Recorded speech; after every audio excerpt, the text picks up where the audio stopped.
Good morning, everybody. Thank you for allowing me to, and Bernadette and I, to talk today about a burning issue for us in our particular region. Not too sure whether that happens right across the board, but it's something that's quite prevalent in our area. I'd like to first acknowledge and pay tribute to the traditional owners on whose country we're meeting today.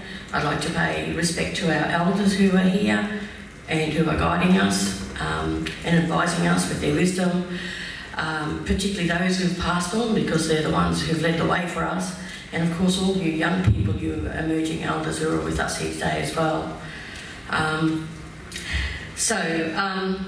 Yesterday we heard Auntie Cherie talk, and it was, for me, it was quite powerful and inspiring. Her talk about violence, where it came from and what it looks like today, and importantly about us, Aboriginal and Torres Strait Islander people, having the answers, the cultural and the community knowledge to heal ourselves. And I was really impressed and touched by the young police liaison officer from Arakoon, who also strongly stated, it's my community, it's my business. And again, for me, reinforcing that we do have the skills, knowledge and cultural understandings to address our issues. We also heard Ed Mosby respond to, who I later found out last night, his name is Lloyd, the fellow in the blue shirt, when he discussed social engineering versus social science in relation to the air conditioning in the room. And to which Ed gave the response that the air conditioning, the temperature, the crappy air conditioner won't change tomorrow, as we've all found out. One minute I'm fanning myself, next minute I'm cold. I don't know whether I was having a hot flush or whether it was the air conditioning. So Ed's response was, well, the air conditioning won't change. So in effect, he was saying that we are the ones that will need to affect that change. So to me, this is about us having the resilience and strength to deal with anything that has or may impact upon us. Therefore, three things stood out for me from yesterday's speakers, and they were, it's our people, our business. We have the answers within us, and we have the tenacity and resilience to continue to step up to the challenge that confront us. But you're probably thinking, well, but also, like, the thing is, this is not new. We've been saying this for a very, very long time. So if you have a look at all these NAIDOC posters, this theme has been coming through since, what's up on there, 1972, where we're saying, Australia, where? All right, so we're challenging, the dominant culture, the mainstream, when they're talking about Advanced Australia, what does it mean for us, Aboriginal and Torres Strait Islander people? In 1974, we're talking about self-determination. And what's up on there? 78, cultural revival is survival. So we know this stuff way back then. We've been saying this stuff for this very long time. Here, we've got a lovely female elder who's saying, let's talk. We have something to say. Community is unity. Our future depends on us. And that was in 1991. 2004, self-determination, our community, our future, our responsibility. And there, in 2011, we're looking at it, right? Change. The next step is ours. All right, we're going to just go back. So, we've been saying it for a long time, and we've been saying it very publicly, right across national forums, right across, national media. We've been saying it, and every year we get out there and celebrate NAIDOC, and we're celebrating this stuff every year.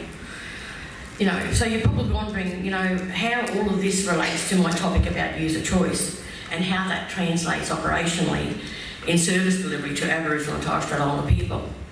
Well, in light of those strong messages about empowerment, self-determination, and the constant assertions that we can solve our problems, I find it really contradictory that non-Aboriginal and Torres Strait Islander institutions and organisations who, after 239 years of not getting it right, are still there, meddling in our affairs, trying to solve the Aboriginal problem, trying to make us better so that we can fit into their mainstream.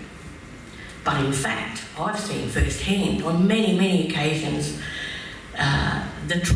the traumatisation that they're still impacting on our families and communities.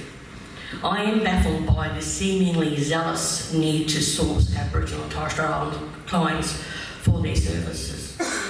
For what? I don't know. Commitment to providing a service to the 2 to 3% of Aboriginal and Torres Strait Islander population in their catchment areas? Or do they think they can really deliver a service better than us? When challenged, and I have, and I'm sure many of you have, about this, I've heard many of them say that this is because it introduces choice to our people. But what does choice mean when you come from the most vulnerable and disempowered group of people in Australia? Auntie Sherry said yesterday, quoting me again, how can a conquered man take control when he has no power? So how can a people who have been dispossessed and disadvantaged have the power to make a choice to take control of their lives? And here's another statement I've heard from a number of mainstream organisations. When I do broach this topic with them, they say to me, quite brazenly, most of our Indigenous clients don't want to go to an Aboriginal and Torres Strait Islander organisation. They don't trust them. They don't think they're confidential. And there are many different ways in which these and similar themes are expressed. Non-Aboriginal and Torres Strait Islander service providers often repeat this type of statement in an effort to justify their support of choice for clients. Yet very few mainstream agencies will articulate and acknowledge their own self-interest in these types of conversations. These types of statements are very hard for our Aboriginal and Torres Strait Islander controlled and managed organisations to refute. Obviously, no individual client is named, so how can you argue with or provide evidence to discount such a general statement? How can we ground truth these generalised statements? Because they cloak it in privacy and confidentiality and such. The common perception is that there is a lack of confidentiality in dealing with Aboriginal and Torres Strait Islander controlled and managed organisations has, for the large part, run out of breath, too much singing last night, has perhaps for the large part come about as an unintended consequence of the close connections between organisations, their workers and community. Sometimes organisations and their workers can be too close, and we know, like in our smaller communities, you know, some of our people will feel a little bit exposed and vulnerable, particularly if, you know, they're looking at their counsellor or support worker over the dinner table or at the community barbecue.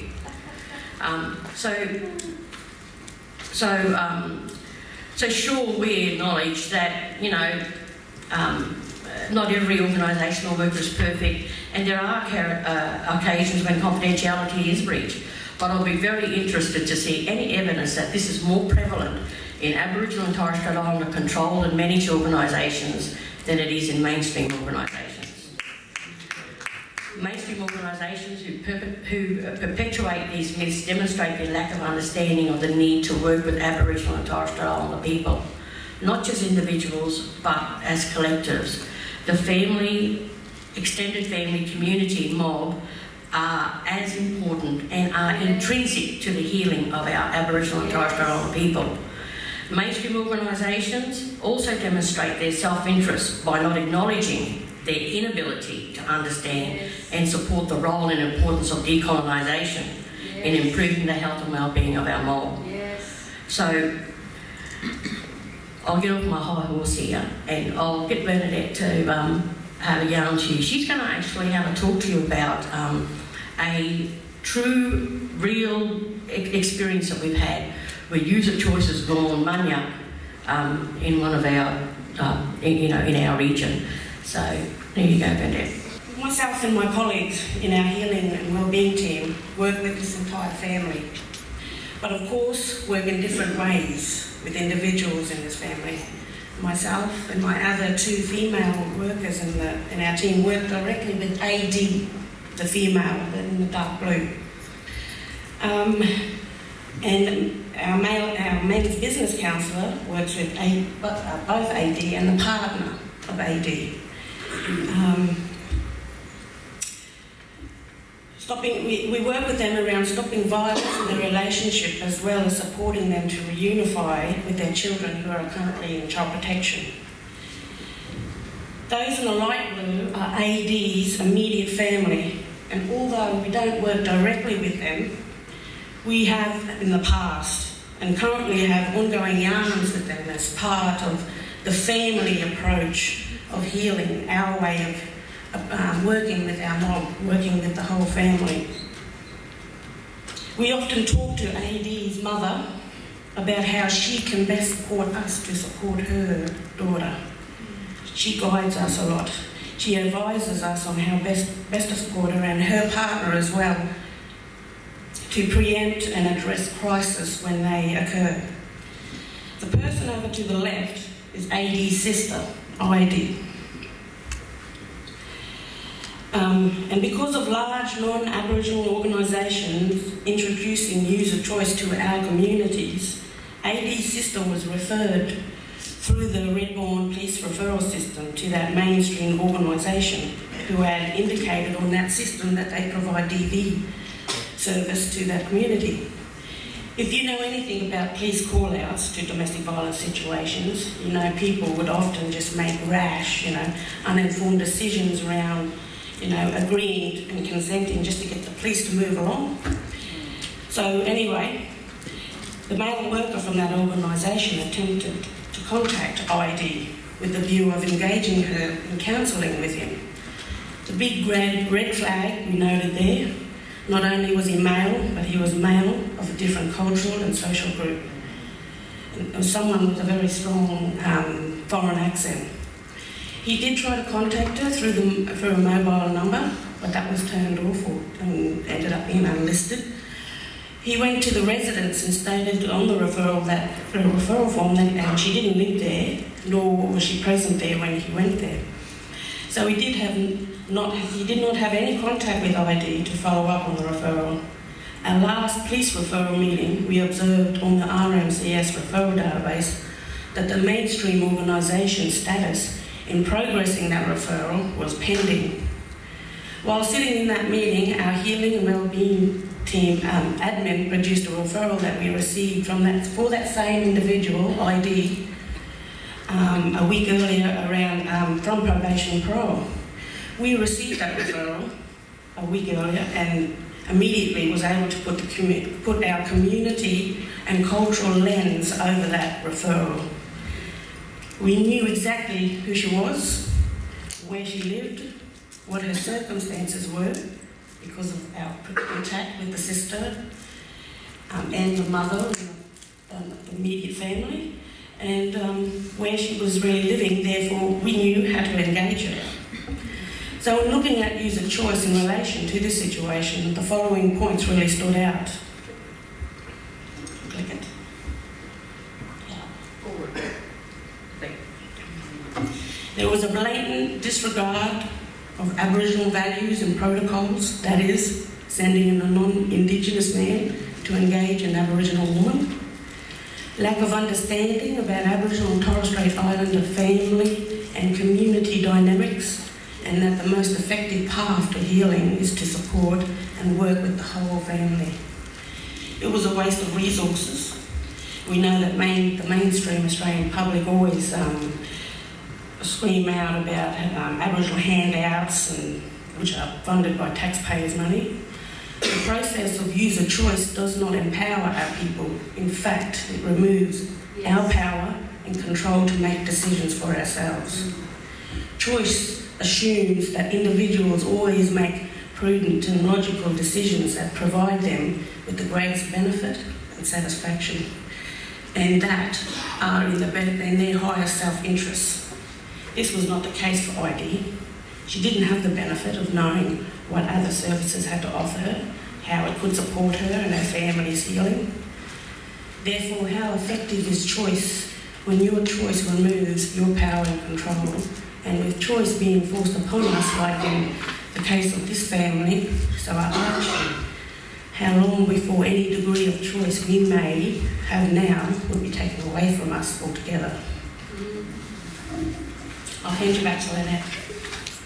So other pertinent issues that we have, explored and discussed around user choice for our people are that, and I'm sure that a lot of you would be familiar with this, that some of our own mob say that our Aboriginal and Torres Strait Islander services and service providers are somehow less professional than their mainstream counterparts.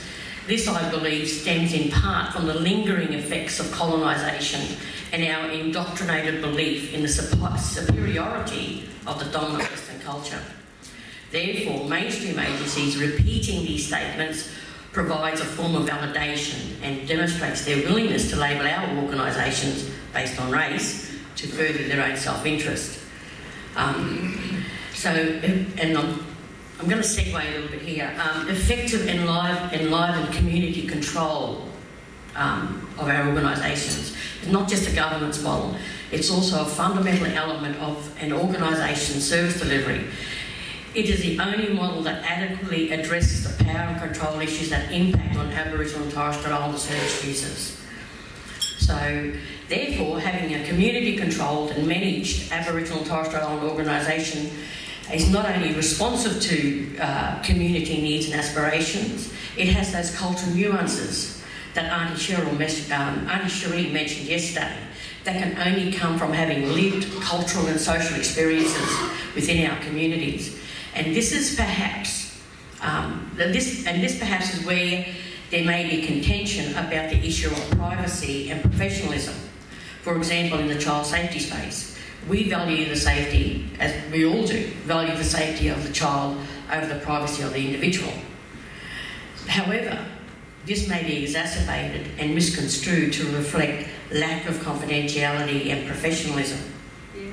Because what we do, like Bernadette, she said to me the other day, she said to this young one, Ia, I know your mother. Straight away, if you take that into a mainstream context, you're breaching all sorts of confidentiality. But what it was, that was about having a hard yarn. It was about letting her know, we got you a dial, girl. Yeah. Or if we know that someone is, not being very, nice to their children, we'll come in. We'll let auntie know or let, big sister know or something like that. It's that fine line, that balance, maintaining our cultural ways of supporting our communities and living in our communities, and then complying with those legislative requirements around, privacy and confidentiality. But all in all, if it's about the safety of the child, if it's about the safety of that woman, if that woman is in imminent danger, we need to be able to go to the right people and have the right conversations for the safety of that family.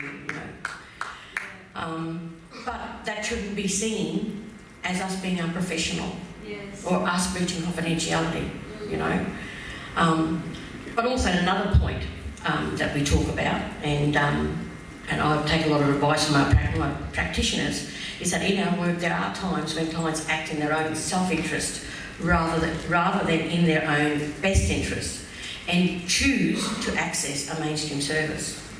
While still being aware that this distinction doesn't remove their right to choice, a responsible mainstream service will acknowledge the deficits in their ability to work with Aboriginal and Torres Strait Islander people and work in an integrated way with those Murray services. Learn from them.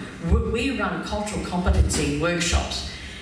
We're not an RTO, but the workshops are developed around our way of working with our mob, and none of those other DV services or in our region come. They think they know it all. Yes. We've been in this game for about 11 years,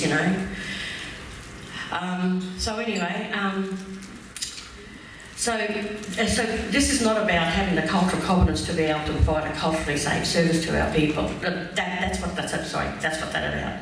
Getting all over the place here. We believe that the real healing for our people cannot take place if others are attempting to do that for them. Non-Aboriginal and Torres Strait Islander workers who have no connections to our families and our communities, who have no lived experience do not participate in the same cultural and socioeconomic paradigms as within which we live, who cannot talk the way that we talk, and who cannot see the world through our eyes. They cannot be afforded the licence to have that hard yarn in our communities. Like we did have way back when, a psychologist, a non-Indigenous psychologist, I worked with him at the university, nice bloke, strong social justice convictions, worked with the homeless over in America, really great guy. Sat him down, his very first client, Murray fella, sat him down with him. He come out of it, really upset. I said, what's wrong there, brother? He reckons, you know what, I couldn't understand the word he was saying. His accent was so thick. These are things that aren't taken into consideration, just really simple things like that. Sure, we speak English, but we do have our own way of speaking English. So anyhow, my brother, who gave the welcome to country, he said, I remember him saying, sometimes we've got to give our mob the hard message. And it really is only effective when it comes from us. Our mob, they know us, they trust us, and they know we are one of them. So the way forward, we're not saying that mainstream organisations or other Australians cannot be part of or support our journey to healing and self-determination. But like Auntie Cherie said yesterday, it needs to happen within our terms of reference, within our way. They need to be humble to come to us and get to know us and take the guidance and advice from us, not hand-pick elders in the communities, not hand-pick individuals here and there who might, who they think might legitimate what they're doing. It needs to be a collective, a community. And that's it for me.